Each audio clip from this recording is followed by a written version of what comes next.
Good morning. Here we are at the Oyster Bay Rare Museum doing another one of our volunteer interviews. Sir, could you tell me your name, please? John Speece.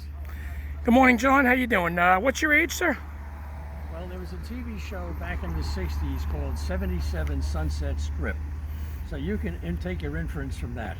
All right, very good. So we're not going to say, but we'll take a guess. What town are you from, John? Oyster Bay. Oyster Bay. And what do you do for a living, sir? Or what did you do? I was an insurance agent for 40 years with State Farm in Oyster Bay. All right, insurance agent. So that's very good. Good information for a rare museum to have. How long have you been a part of the Rare Museum, John? I'm going to guess at least 15 years. Okay, 15 years. So you joined up shortly after they came up here to Oyster Bay? Yes. Very good, very good. And what made you join? Why did you decide to become a part of all this? Well, if you may recall, years ago, you and Ben Jankowski would go around to different organizations and make a presentation about the Rare Museum.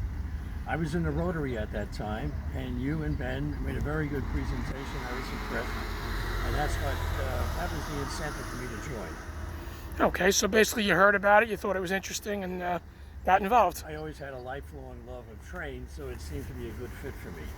Very good, sir, very good. And if you could pick something that would be your favorite thing about the Railroad Museum, what would you say that would be as far as the one thing that is just, you know, the absolute best thing about the museum? That's a tough question. There's so many good things about it, it's hard to pick just one. But it's a combination of the people who are part of the museum, the physical plant that we have, which is, I think, very impressive, and just the fact that we're in Oyster Bay, which has a lot of history, especially the link to Theodore Roosevelt, makes it very special. Very good, John, very good. I understand you're also president of the museum? Yes, for life. Well, that's good. We're happy to have you, and we're lucky to have you for that capacity.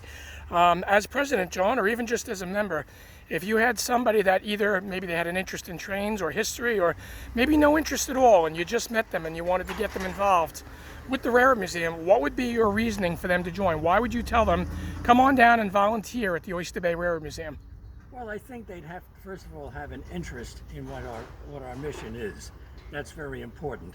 I know from experience that any organization that I have joined, I've always had either a passion or at least an interest, which was the first part of the getting me involved.